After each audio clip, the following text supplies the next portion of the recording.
Is all prepared then? Excellent. Then it is time for our friend to be invited to the shack.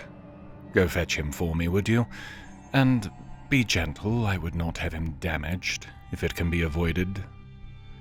I'll join you at the shack shortly.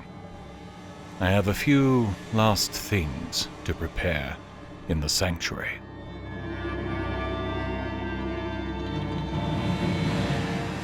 What is the music of life? Silence, my brother.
"30-second seed, 4th era, 202. I woke up earlier than intended, a side effect of sleeping indoors in a ruin that you can't entirely trust, and was on the road before the sun rose. I rode back down the mountainside, nearly reaching the remains of Helgen before turning almost entirely around and heading through the mountain pass towards Riften. The sun rose as I was passing the city, and then was lost behind the mountains again as I turned to the south. The second ruin that Raya had told me of was where she had told me it would be. I'll have to give her a bonus next time I'm there, if I remember. This place was as different from the first ruin as it had been from anything else I'd explored. There were some elements of the Elder Gleam Sanctuary, I suppose, though the dead Aelid specters detracted from that feel somewhat. I wasn't going to give them the opportunity to hurt me, of course, and so eliminated them as quickly as I could draw arrows. The next section, though? Clearly built to be a death trap. This was no city, this was a vault, intended to keep something within safe from unworthy hands. Fortunately, mine are the most worthy that will ever appear, I think. Poison dart traps, gas traps, maces falling from the ceiling, spears flashing out of wall recesses. This place had them all, and none of them did a thing to stop me from getting the stone I was here for. The thing about traps, especially in a place like this, is that eventually others are going to find the hiding place. They are going to try to get the treasure. They are going to die in the attempt. And their skeletons will broadcast exactly where the traps are, and, to a degree, how to avoid them. Throw enough bodies at it, and the treasure will eventually be lost, no matter how good the traps were. Even a deadfall trap, if given enough time, will fill with bodies. About the only kind of trap I see never filling up is a pit of flowing lava. That one might be harder to overcome in this method, but they didn't have that here, and so getting the stone was almost simplicity. Which means it's back towards Markarth and Mathis. I want to believe that he will not betray me somehow, but experience tells me it will be otherwise. Still, He did mention needing to recharge these artifacts on an altar of sorts down in Blackreach. He may still think he has need of me. Even so, I shall be on my guard. Exiting the death trap, I noticed a nearby rise that looked to have a dove hulking on it. It had not seen me, but I thought it strange enough that I found a walkway up to the top of the rise, and put an arrow straight into the dragon's hide before it knew I was there. I followed this up by dropping a thunderstorm on it, and then ran straight into combat. It lasted somewhat longer than others, but more of an average performance, I think. The word wall provided me another word, though not one I'd much use for, a part of the dismay shout. The only thing about it that was in any way remarkable was that the word was, really, one I somewhat already had known, thanks to Ithelia. Mar. The first word of my own name in Dover. Nearby, on the same rise, I found something else interesting. A pair of charred corpses. Judging from what was left behind, I got enough of the story to understand it. A vampire male and a mortal woman, the male in love with the female, though who can say about the other way around. All that can be said for certain is that the male was love-lost enough that when the female died, he chose to become mortal again, through means obviously different than what I went through, and then, and here's the kicker, stabbed himself through the heart so he could be with her in the afterlife. Of all the things to give up your eternal nature for, I simply cannot relate. It did, however, remind me of something I had not thought on for quite some time. I wonder if she even remembers me out on that island. I rode hard for Markarth, hoping to make the end before midnight. Perhaps I pressed too hard. A living horse might have died. When your horse is already dead, I suppose it doesn't matter. The point is, I made it back to the Silverblood Inn and found Mathis at the bar. To say he was shocked to see me would be an understatement. His excitement, however, was almost overbearing. He's leaving tonight to head into Blackreach, where we will restore the power of these old artifacts. I'm not sure how he's getting down there, or for that matter, how he managed to learn where anything down there is to begin with, given how many doors I had to unlock, gates I had unbarred, and so forth. However he knows, I will meet him down here. First, I have to make a quick stop in Solitude to drop off a thing or two and check my memory on a few things. When we meet, I want to be informed about these artifacts. I will be staying in town tonight, but I plan to leave early and be in Solitude before the sun has gone too high in the sky. Then, we will see what manner of Mer this Mathis truly is, I think. 31 Second Seed, 4th Era, 202. It has been a long time since I wandered through Blackreach. It has an ethereal look to it that you can't forget, but that you can't quite capture with words. That beauty, however, only lasts until you remember how deadly the place is, and how many things are dedicated to killing you. I was careful traversing this giant underground kingdom, looking for the doorway that Mathis had told me to look for. Again, I would love to know where he has been getting his information. A simple research would not seem to be capable of this kind of precision. More likely, he's been here, which raises its own questions. If I had any trust for Mathis before, it just vanished. Take note. Using a portal of any kind is not going to engender trust in anyone. Daedra use these all the time. Mortals do not. I think anyone could figure this correlation out. Either Mathis created this portal, in which case I do not trust him, and wonder why this could not have been done somewhere other than Blackreach, or this portal is not his, in which case I do not trust who or whatever placed it here. Especially since this is a building I know for fact I explored my first time through Blackreach, and there was no portal here then.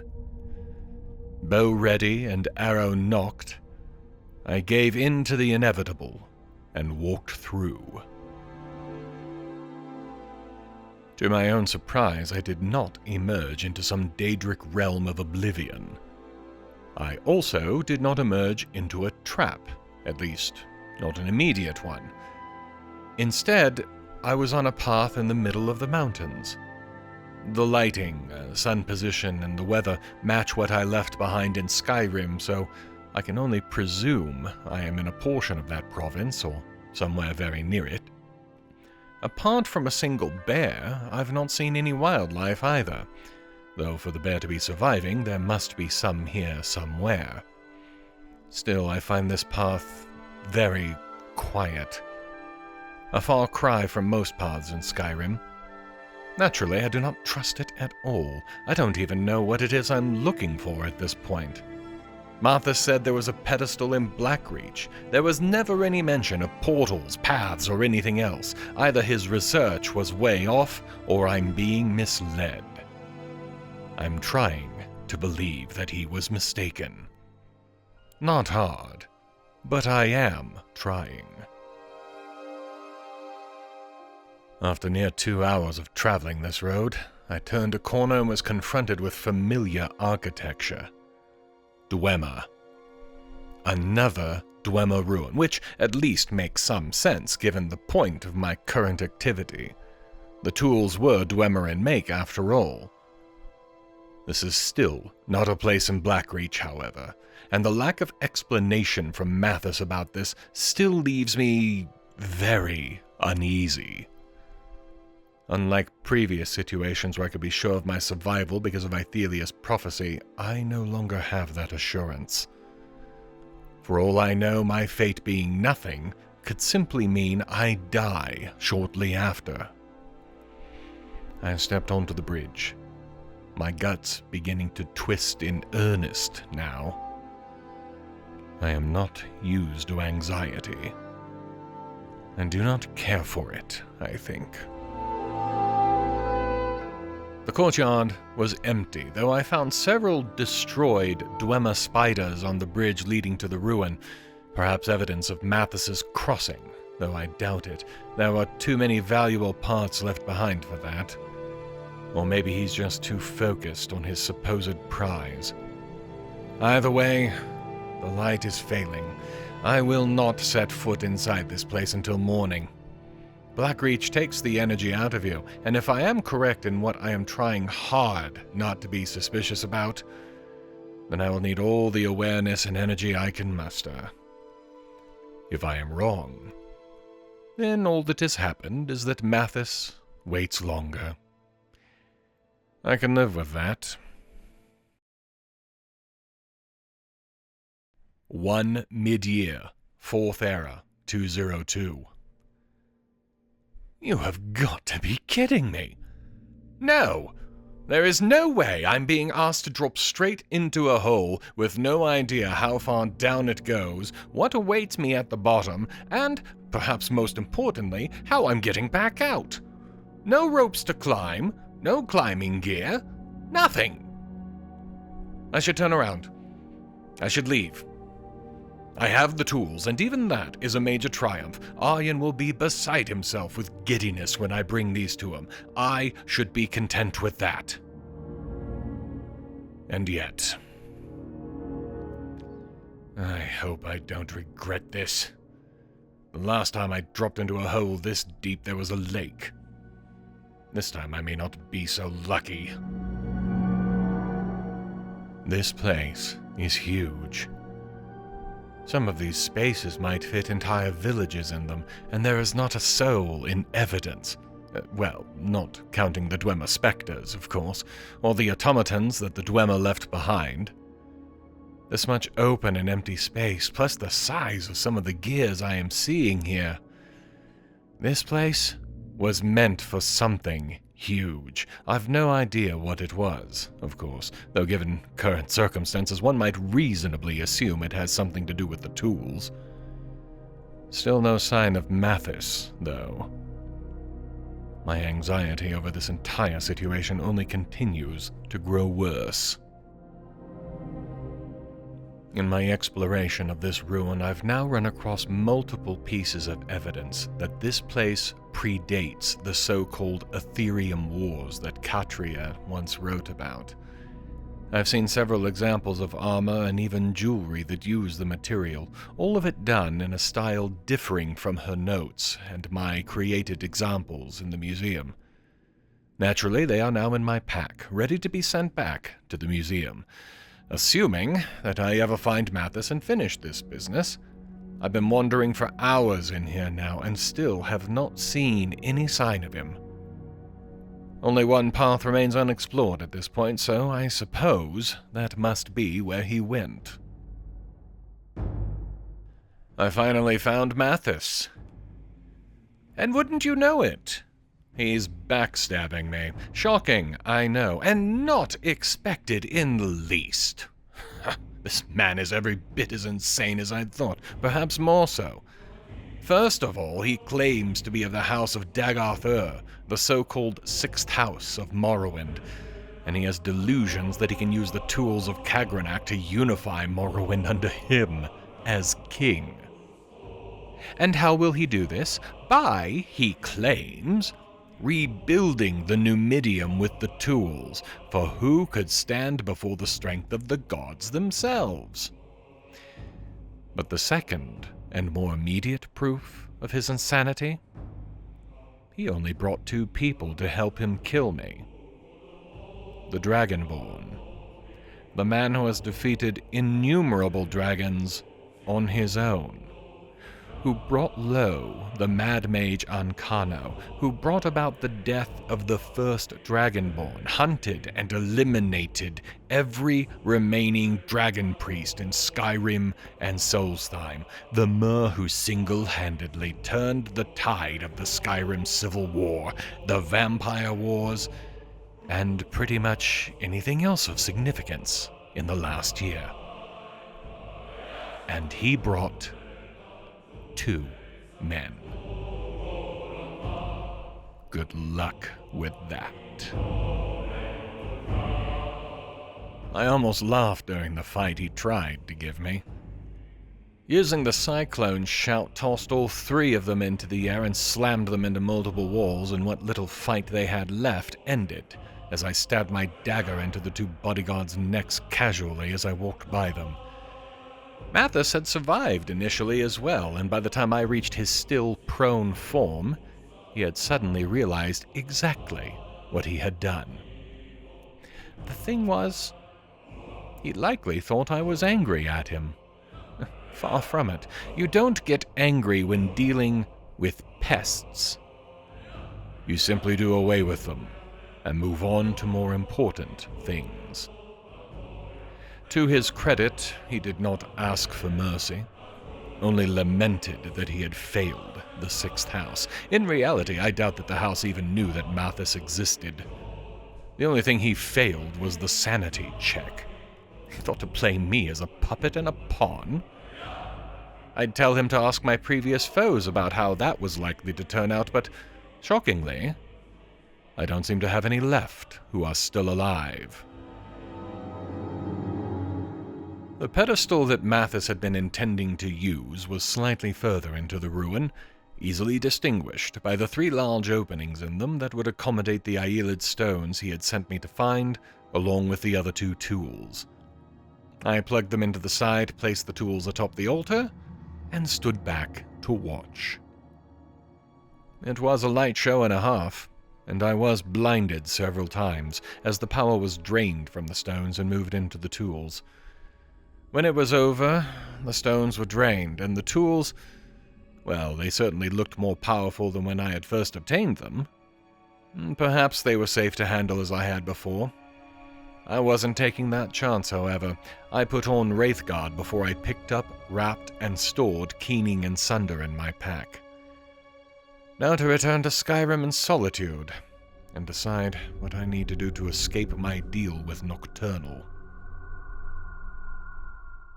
This is why I do not trust portals, always vanishing and then showing up in other places unbidden with no explanation.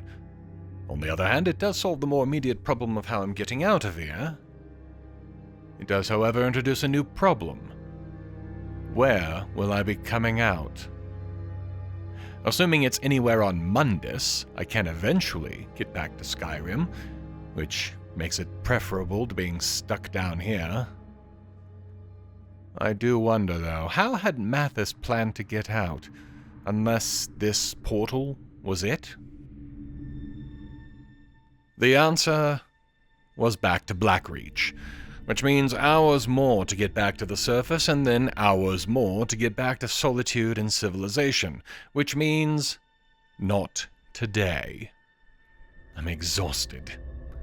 I've got packs bulging with new materials and no real hurry to get home, honestly. Which means making camp here tonight and thinking hard on my next moves. Nocturnal owns my soul, and I would have it back on a permanent basis. The question then is how to get out of this deal. There must be a power greater than hers that can dissolve it, or perhaps there is a way to delay it. On a permanent basis. 2. Midyear, 4th Era, 202. The Tools of Kagrenac. Tools of myth that could, if misused, end the world entirely. Or perhaps merely subject it to a power-mad idiot. Regardless, they are now safely displayed here in the museum, where everyone will believe they are merely replicas, created based on extremely detailed descriptions, drawings, and what have you. Indeed, there are a great many items that are now displayed here just like that. It makes me wonder how much we tempt fate by keeping them here, perhaps moving them to another location, one more secure, and using only replicas here would be a good idea. Perhaps.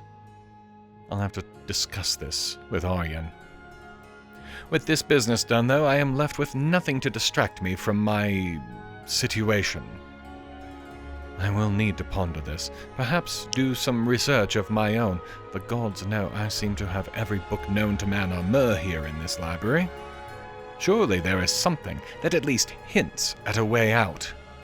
A way to freedom. I have not spent days in a library, as Aryan or Kyr have. Research is not something I have ever felt the need to do. This time, however, I felt I had no choice but to seek answers on my own. This was too personal to ask others to investigate for me. I closed the library at the museum and began my search for an escape.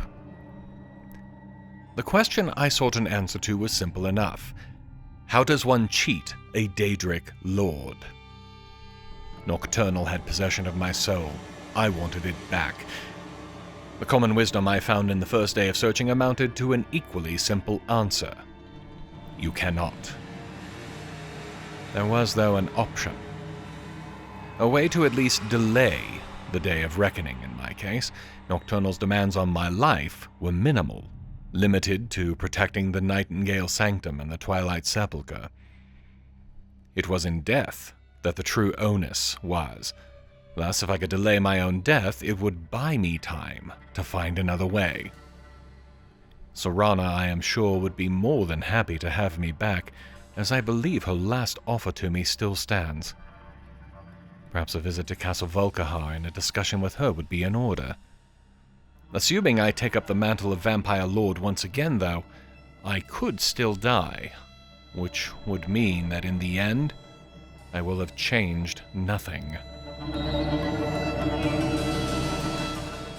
3. Midyear, 4th Era, 202. I continued my search amongst the tomes I had gathered here. The beginnings of an answer began to form before me, found in books that touched on some of the darkest of subjects, things that some of the Empire would consider to be evil. What did I care for their definitions, though? Had I not already had every single Daedric Lord touch my life already? From Fire and Darkness. Quote, "It is commonly said that the Morag Tong then, as now, murdered for the glory of the Daedra prince Mathala, but common assumptions are rarely completely accurate.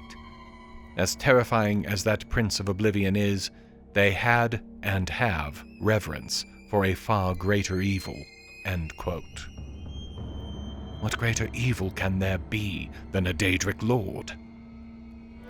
From the Night Mother's Truth, quote, "She was a respected member of the Morag Tong. In fact, the woman held the title of Night Mother, reserved for the highest-ranking female member of the organization." End quote. As high-ranking a member as this Night Mother is reputed to be, how could she serve Mathala except through oath and pact? Yet almost every history is clear that it is this woman who founded the Dark Brotherhood, breaking away from the Tong and her oaths. There is a way. But how did she do it? For Midyear, 4th Era, 202. From A Kiss, Sweet Mother. Quote, "Then wait, child, for the dread Father Sithis rewards the patient." End quote. Yes, I remember. Another book I once read, Sithis, the true origin of all that has been created, the very embodiment of the void from which we all came, and to which all must return. Those who follow Arche are known to say that from dust we are created, and to dust we return, but this is wrong. From nothing we came. To nothing we must return. To go anywhere else, Sovngarde, the various planes of oblivion, or any other so-called afterlife, is to deny this basic truth. Alchemists of Mundus tell us that there exists this thing called a vacuum, a state of complete emptiness. As close to the void as, perhaps, we are able to understand. They also tell us that left to itself, a vacuum will try to fill itself with anything it can. Thus, the truth of the Dark Brotherhood is proven. That souls are needed to fill the void from which they originally came. 5 Midyear, 4th Era, 202. For days I have pondered. I have, I think, found a potential answer beyond a return to Clan Valkar. As dark an option as a return to being a vampire would be, the alternative is so much darker. I think I finally know. I understand what Ithelia told me. So simple. And I missed it, because I heard what I wanted to hear, not what was actually said. Know that your fate is nothing. Nothing. Emptiness. The void. There is only one power greater than that wielded by the Daedric Lords. Only one power that can tear me free of lesser powers. The power of the void. The power of Sithis himself. My fate is nothing. My fate is the void. My fate is Sithis.